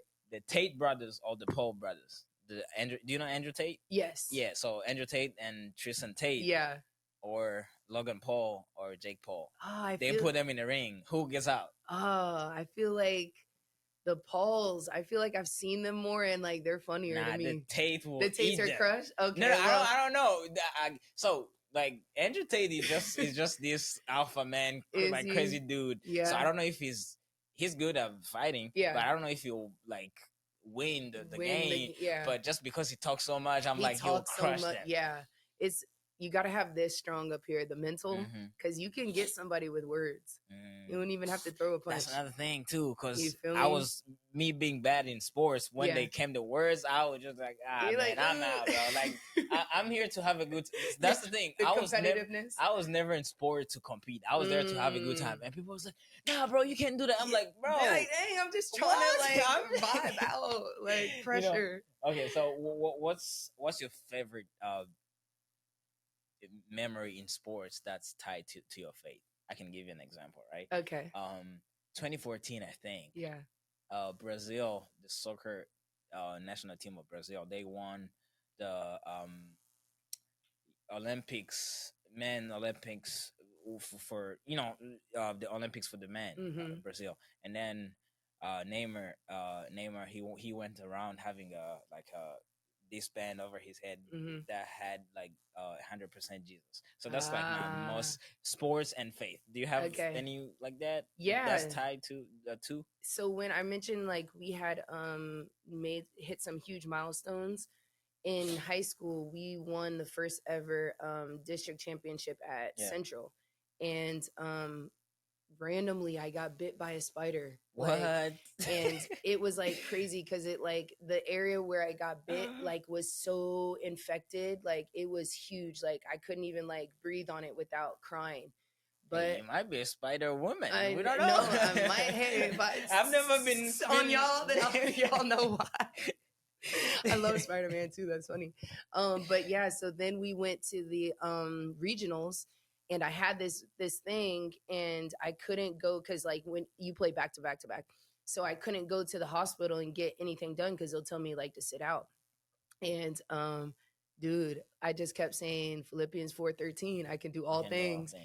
And I was hooping out there, like taking charges and everything. And we won regionals to be able to go to states. So that's one moment With I'm some like, spider webs with in some you. spider juice in me. All right, okay. Nike or Adidas? Nike girl, Nike, all the way down. I already knew that. Yeah. Okay, this one is gonna be crazy. Okay. Drake, Kendrick Lamar, or J. Cole? Ooh. I'm a J. Cole girly. You Shout are? out East Raleigh. Yup. I'm Kendrick. Okay, we got bias. No, I respect all their lyricism. Even just being like a rapper myself, like I respect 100%. Just the pen game, feel me, like the ability to shift, different things.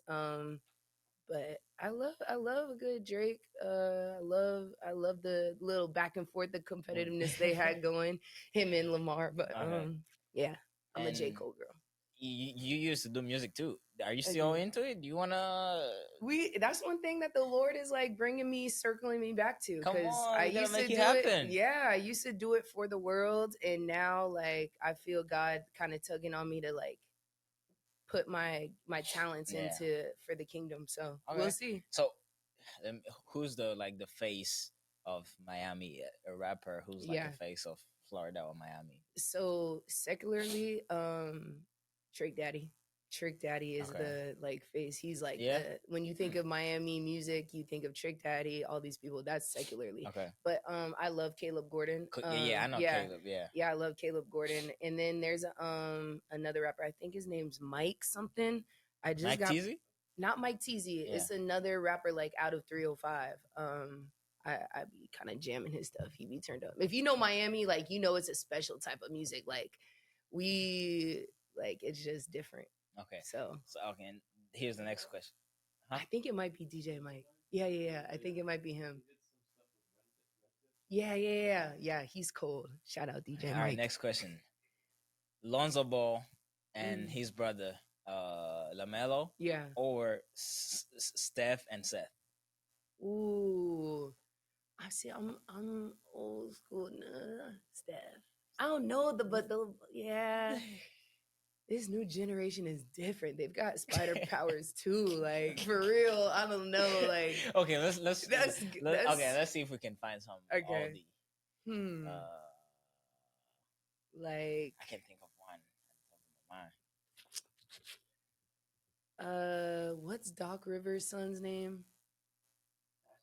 Austin Rivers. Yeah, Like him, Yeah, him and- and his pops against maybe like Bronny and Bronny. Oh, Yeah, so, that's yeah, a good yeah, one. That's yeah. a good one. Bronny and Yeah, that's cool. So that's, who you going with? come on, The LBJ. king, yeah, The no, king. yeah. Okay, I don't know if you know anything about soccer, but Messi or Ronaldo?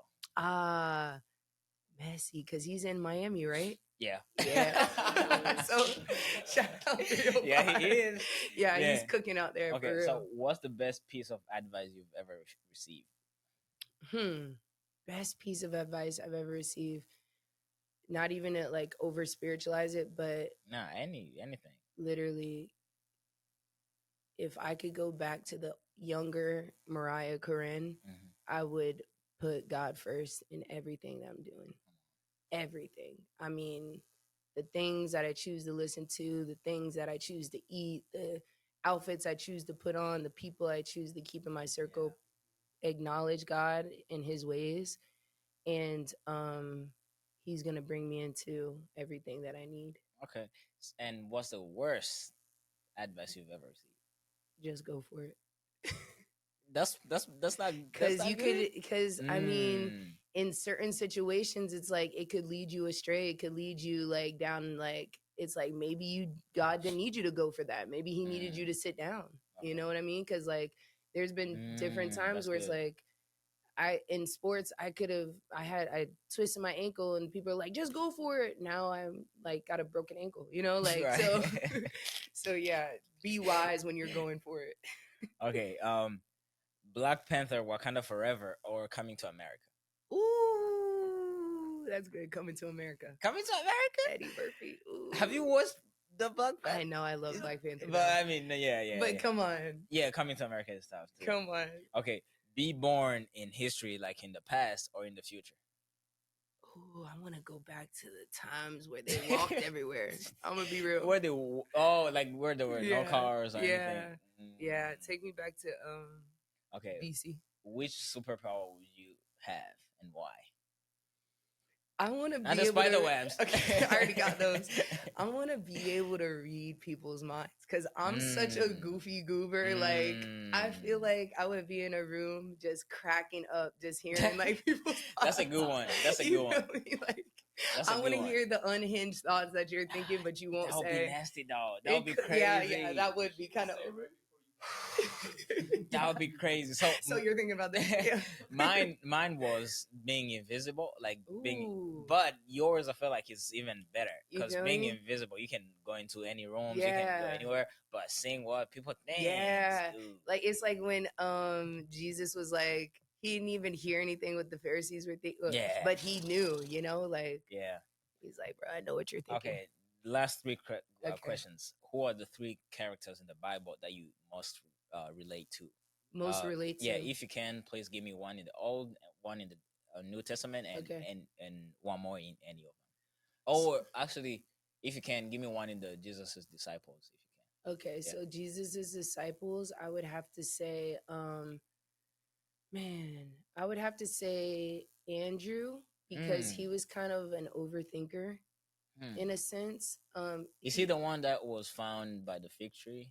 No, I or think that that's was Nathaniel. Nathaniel. Yeah, that was Nathaniel. Yeah. But no, Andrew, because like my personality type is like I do serve as like a rock where people could be like, oh, you remind me of a Peter, but also I'm kind of like adjacent to that type of personality because I am such an overthinker.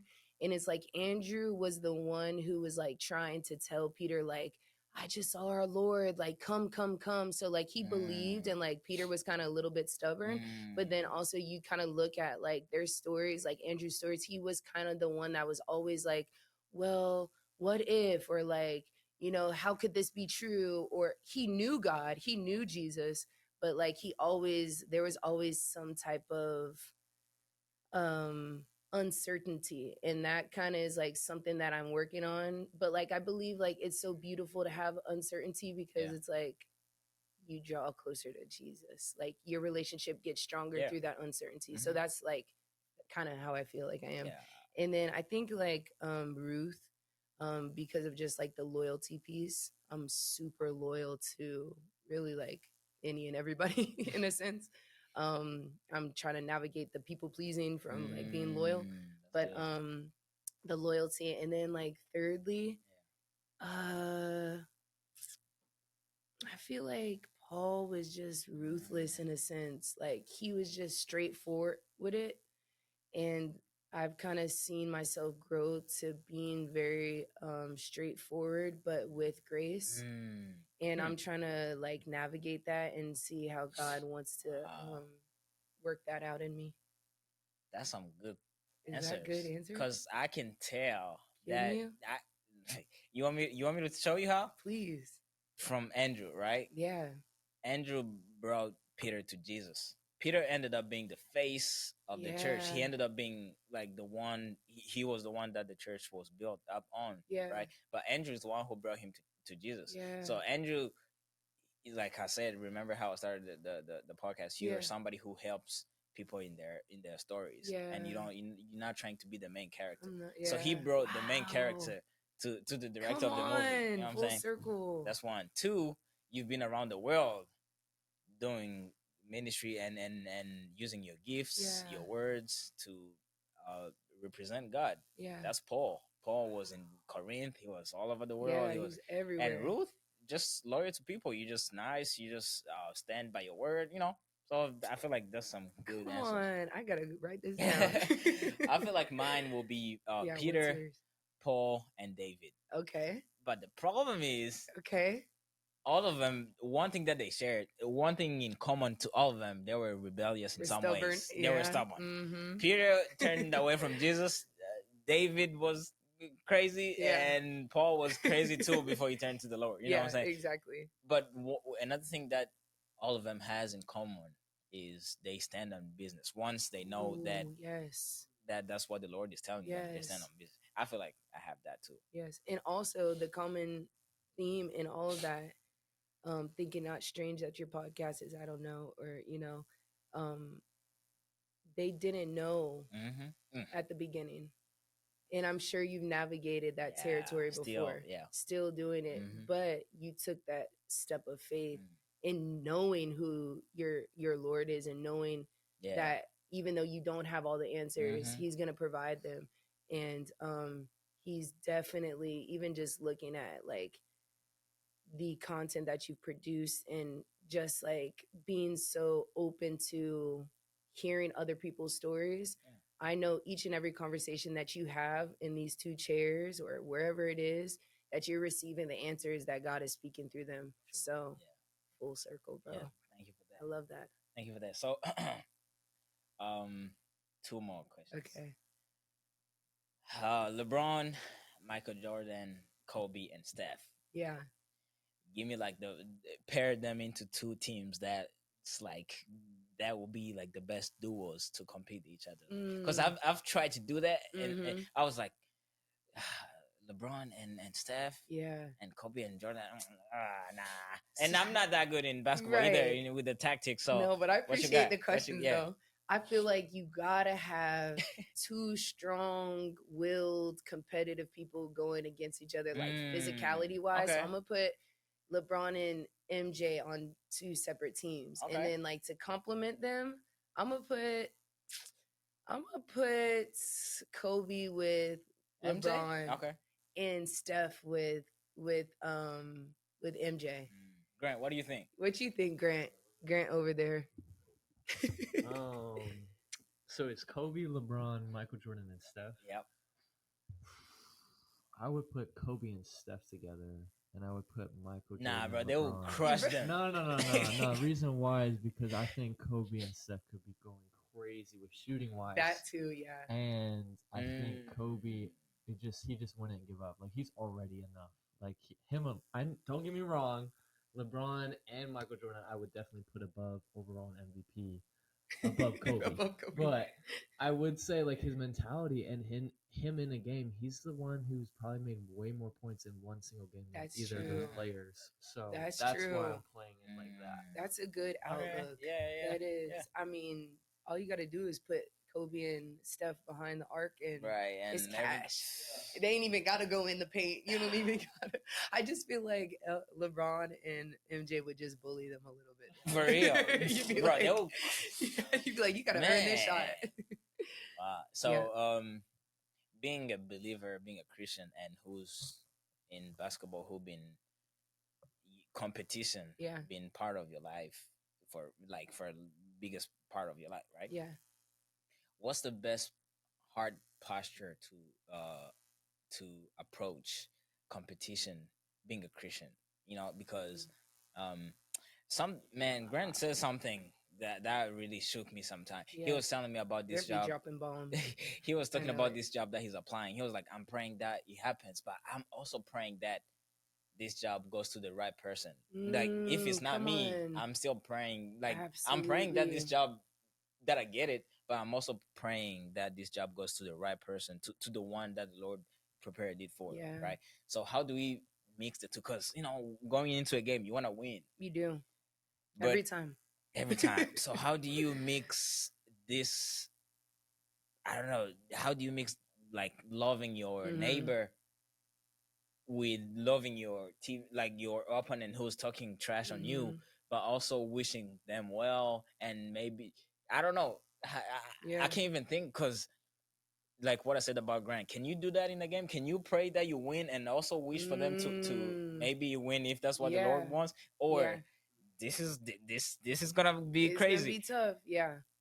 Does the Lord have a say, or does he do anything in the game? Like, does Yeah. he take part of it, because some people are like Absolutely. some people are like don't pray because Who? Because I'm a pray. no, no. Some people are like, because this is like lottery. Like Yeah. you can't pray that he, because what if you pray and your opponent He's prays? So praying he's too. It's like, who who is am he I gonna gonna answer? answer? I need to hear your answer so bad. Bro, it's crazy because yes, I want to win every game I step out on. And I Yeah. had to. So when I was younger, I was the type of player my mom used to hate it. When somebody fell, oh, here I go. I got you. Like, let me help pick you up. Like, and my mom would be like, you're competing. Like, you're missing the layup down there because you're helping. And that turned into a healthy competitive mentality. There's people who are like ragers, like, no, we gotta win. And if we don't win, like we suck, da da da.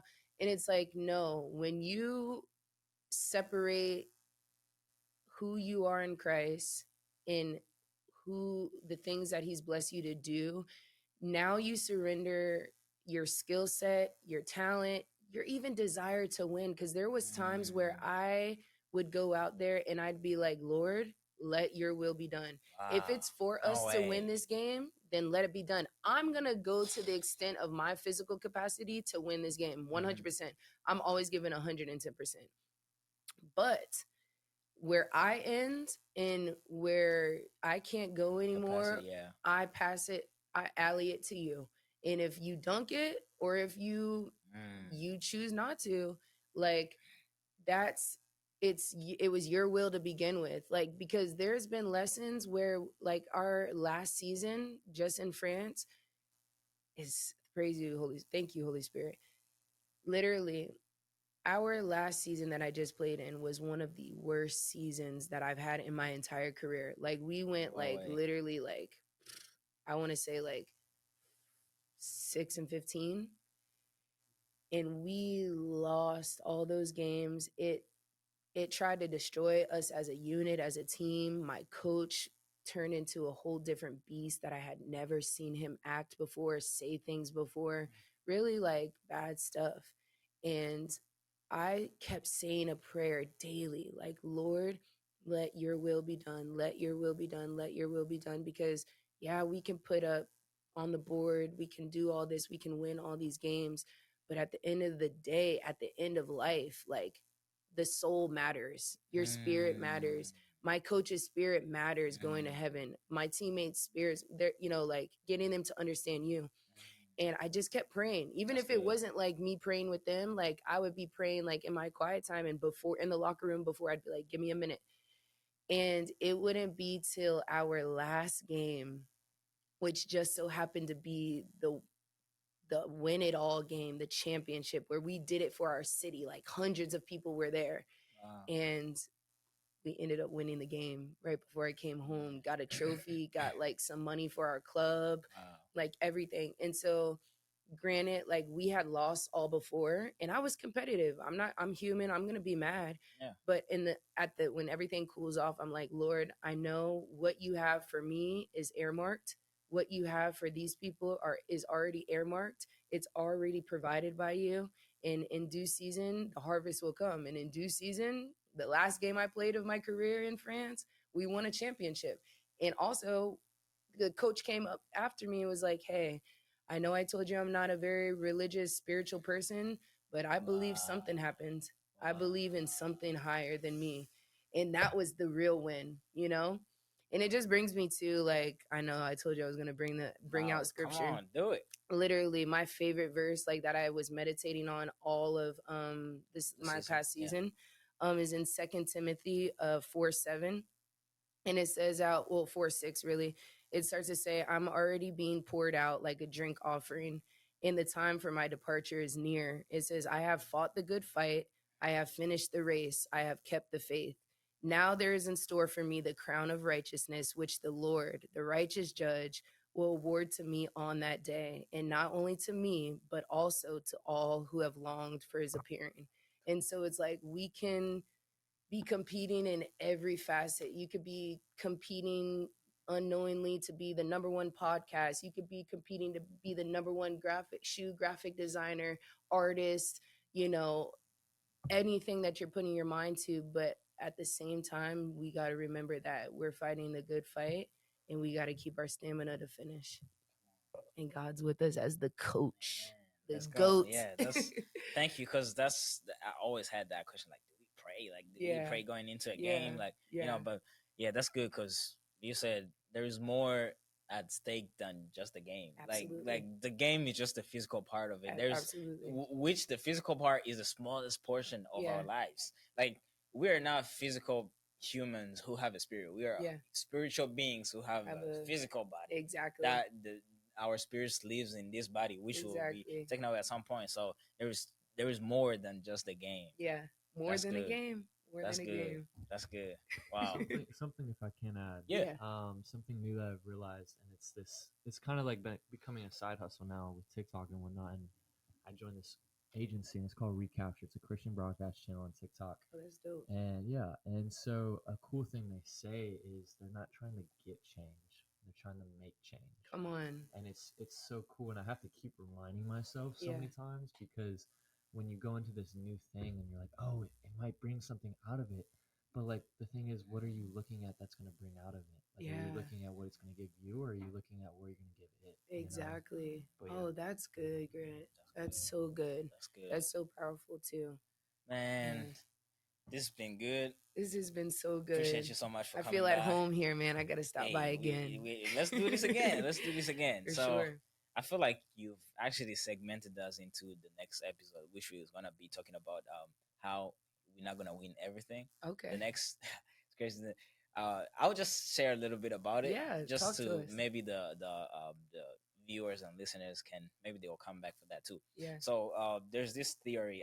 It's not like a theory, but it's a revelation that the Lord brought to my mind was through if you look to Jesus's life, the disciples' life, Paul, everybody's lives through culture and society's eyes and way of thinking, Yeah. they failed. Yeah. And you know why? Jesus was 33, still Mhm. living with his parents part time, Yeah. and not living anywhere on the other side, because he Yeah. lived with his parents on one side. That's true. On the other side, he didn't live nowhere. I 'Cause he don't was feel going, as bad now. you know, Paul, he was a Jewish scholar, Roman, and who had all this career going on, who Mhm. knew everything about the law, and who was chasing any Christian who believed in this Jesus to kill them. And then Yeah. all of a sudden, he turns and leaves his career that he's been building for his entire life Yeah. to follow this person. And he had to make tents for a living for him to be able to. In society's eye, that's a loss, you know. So he brought to my mind. He was like, "You're gonna lose." To me, That's to me, good. you'll be winning. Yeah. But to society's eye, you're gonna Yeah, lose. lose. But are you gonna be willing to lose by choice? Because Mm, it's not something that's that's gonna happen to you. good. You're gonna choose. You're Yeah. gonna choose. Jesus chose to lose, because Jesus could have been the Messiah in the way that the Jews thought. Yeah. Because the way that they thought the Messiah will be, they thought he's gonna come on a golden donkey. He's gonna be the Yeah. king. He's gonna overthrow the Roman government. He's gonna rule. He's gonna be the Yeah. richest man. Yeah. You know, he could have been that, but he Mhm. became the servant. He didn't come to get served. He became to serve. Come on. So he Better chose preach. he chose to lose. So the Lord was like, "You're gonna lose, but you're gonna lose by choice. You're gonna lose on purpose. Come So are on. you willing to lose on purpose? Are Come you on. willing to let go of the situation that you could have win your approval from your family, Yeah. of maybe pursuing your career, or you're gonna take the L in their eyes, going to this ministry thing, and gain my win to me, you know." Yes. So That's crazy because I was just looking up. I forget the young man's name. Grant, you might know him. He was a number 1 NBA draft pick. Ja Morant No, this year. this year. I don't know. Maybe you can. He. Oh, Wembanyama? No. Oh. He's not. He's not in the NBA now. Like Okay. he's. I think AJ Griffin, exactly. Yeah. So he was literally projected to be the number 1 picked NBA. He literally, Mm. breaking news just came out. Oh, He yeah, left yeah. it all. Yeah, I saw that. Yeah, he left it all. And you talk about like losing on purpose. Like, can you imagine? Even you see on socials, like everybody's like, "Dude, it's crazy. Like you're leaving the bag, you're leaving the notoriety, everything."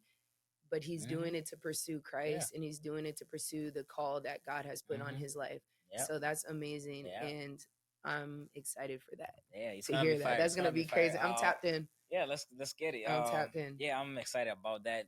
Appreciate you so much for coming Absolutely, I down appreciate here. you, man. For Yeah, real, of course. it's been an honor. I thank you, and really, I just like call a blessing over this podcast, because this is the spaces that people like myself, people like I'm sure your viewers, like they need to hear the real deal, and they Yeah, need to bro. know it's okay that you don't know.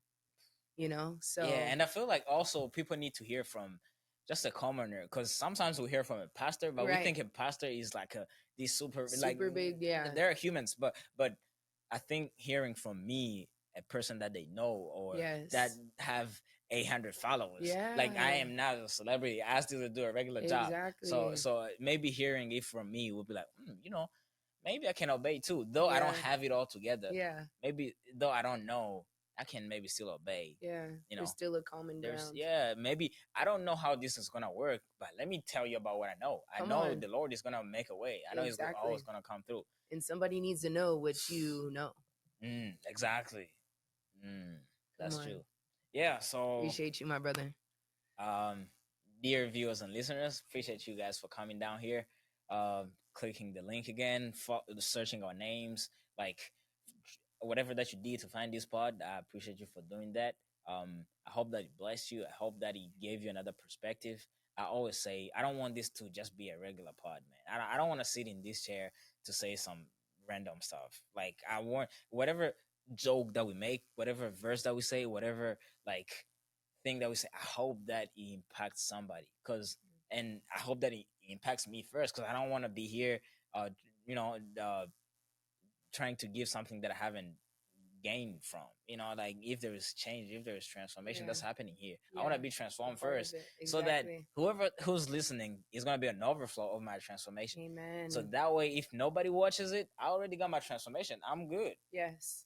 So if he gets 2 views, me and the 2 people we are getting transformed, and it takes one. yeah, so I appreciate you guys for coming down. Thank you, Grant. Thank you, Ariana. Thank you, Clark, for coming and helping us there backstage. You guys back camera off, but yeah, you behind the scenes. Behind the scenes, you guys can't see them, but they're here. Shout out to and them. it makes us feel good when there's people here.